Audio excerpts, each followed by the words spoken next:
right, all right.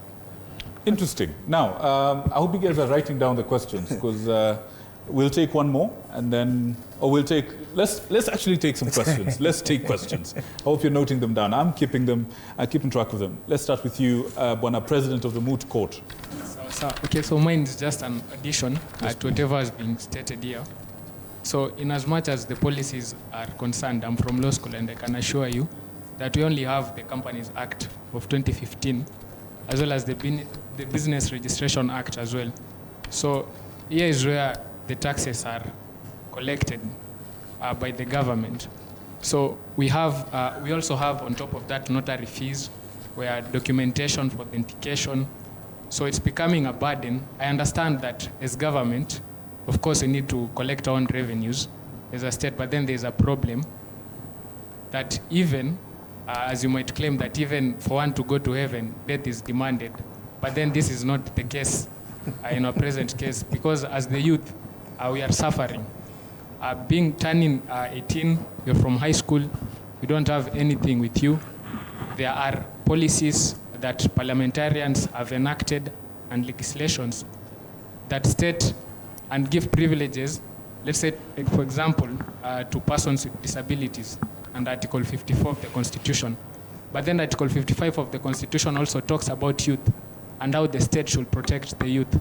But then the youths, we don't have any economic legislations that are protecting our youths. Okay. So that is the only point that I'd like to pass across. All right. Quick one.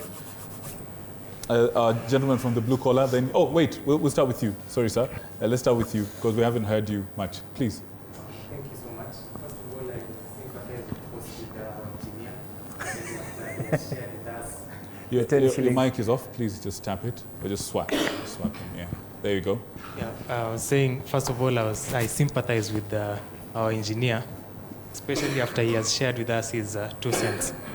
But speaking of these important things that the government has to implement, it is important. From everyone, I get it that for you to have a good business, you must have experience.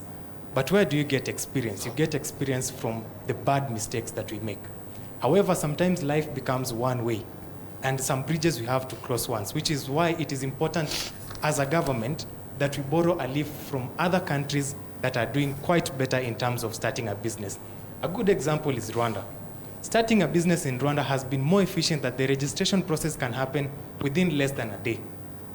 In Kenya, it takes a longer period. Most of the licenses that we are saying, on the prima facie, you can look at them as licenses, but when you look at it keenly, these are budgeted corruption. Should we reduce the time of registration? It means this can be minimized. The corruption rate can be minimized. Secondly, look at a country like South Africa. And in this, I'll speak about infrastructure. The infrastructure we have, I commend the government for, at least during Kibaki time, better roads have been made, but we still don't have the right infrastructure. You look at the television and you see when she was speaking about movable property, and when you're speaking about smokies on the trolley, I was touched, and I remembered the time when our TVs were showing us that after they're doing this business, the trolleys get to sleep at the toilets that are near country bus, because there is no right infrastructure to put these things. The next day, they will be sent off by not having a health certificate or not complying with the health terms. So it is important that the registration time, let it be minimalized. Let us borrow a leaf from countries that are doing better than us. Thank you. All right, that's a really good point.